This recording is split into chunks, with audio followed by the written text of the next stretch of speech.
ಇಬ್ಬರಿಗೆ RSS ಜ್ವರ ಬಂದಿದೆ. ಒಂದು ಪ್ರಿಯಾಂಕಾ ಖರ್ಗೆ ಅವರಿಗೆ ಜ್ವರ ಮತ್ತು ಇನ್ನೊಂದು ಯತೀಂದ್ರ ಇತ್ತಿತ್ತಲಾಗಿ RSS ಮ್ಯಾಗ ಯಾಕಷ್ಟು ಪ್ರೀತಿಯಾಗಿದೆ ಗೊತ್ತಿಲ್ಲೋ, ಸಾವಿರ ತಲೆ ವಿಷ ತುಂಬದಂತದ್ದು ಕಾಂಗ್ರೆಸ್. ಇವತ್ತು ಭಾರತದ ಸ್ವಾತಂತ್ರ್ಯದ ಸಂದರ್ಭದಲ್ಲಿ ಕಾಂಗ್ರೆಸ್ ಯಾವ ರೀತಿ ನಡ್ಕೋತು, ಭಾರತವನ್ನು ಯಾವ ರೀತಿ ವಿಭಜನೆ ಮಾಡ್ತು, ಇವತ್ತು ಇಡೀ ದೇಶದಲ್ಲಿ ಈ ಮತಾಂಧತೆಯನ್ನು ಬೆಳೆಸಿದವರೇ ಕಾಂಗ್ರೆಸ್ನವರು. RSS ನ ಯಾವುದೇ ಘಟನೆಗಳಲ್ಲಿ ಎಲ್ಲೇ ಪಥಸಂಚಲನ ಆಗಲಿ ಮತ್ತು ಅವ್ರು ನಡೆಸುತ್ತಿರುವಂತಹ ಶಾಖೆಗಳಲ್ಲಾಗ್ಲಿ ಎಂದೂ ಸಹ ಗಲಾಟೆ ಆಗಲಿ, ಯಾವುದೇ ರೀತಿಯ ಕೋಮು ಘರ್ಷಣೆ ಆಗಲಿ ಆಗಿಲ್ಲ.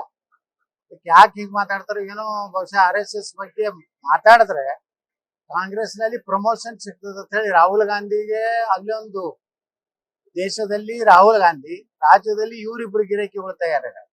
ಇದರಿಂದ ಇಂಥವ್ರು ಏನ್ ಮಾತಾಡಿದ್ರು ಯಾವುದೇ ರೀತಿಯ ರಾಷ್ಟ್ರೀಯ ಸಂಘಕ್ಕೆ ನೆಹರೂಗೆ ಏನು ಮಾಡ್ಲಿಕ್ಕಾಗಿಲ್ಲ, ಇಂದಿರಾ ಗಾಂಧಿ ಅವ್ರಿಗೆ ಏನು ಮಾಡ್ಲಿಕ್ಕಾಗಿಲ್ಲ. ಇನ್ನ ಈ ಖರ್ಗೆ ಮತ್ತು ನಮ್ಮ ಏನು ಯತೀಂದ್ರ ಅವರು ಅದಾರಲ್ಲ, ಇವ್ರು ಯಾವ ಗೆಲ್ಲಕ್ಕ ಸುಮ್ಮನೆ ಒಂದ್ ರೀತಿ ಮುಸ್ಲಿಮರನ್ನ ಖುಷಿ ಪಡಿಸ್ಲಿಕ್ಕೆ ಮಾತಾಡ್ತಾರೆ ಹೊರತು ಅದ್ರೊಳಗ ಯಾವುದೇ ಅರ್ಥನೂ ಇಲ್ಲ, ಯಾವುದೇ ರೀತಿಯ ತೆಲೆನೂ ಇಲ್ಲ.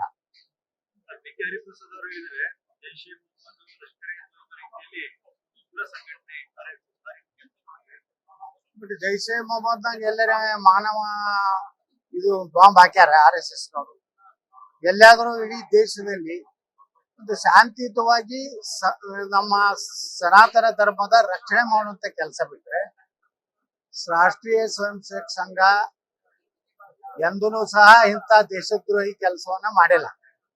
ಆದ್ರೆ ಅವ್ರೇನ್ ಹೇಳಿದಾರೆ ನಮ್ಮ KPCC ಅಧ್ಯಕ್ಷರು, ಬಹುಶಃ ಅವರು ಸಹ ಮೂಲ ಅವರು ಏನಿದ್ರು ಆ ಒಂದು ಹಿನ್ನೆಲೆಯಲ್ಲಿ ಅವ್ರ ಚಿಂತನೆ ಮಾಡೋದು ಅದೇ ರೀತಿ.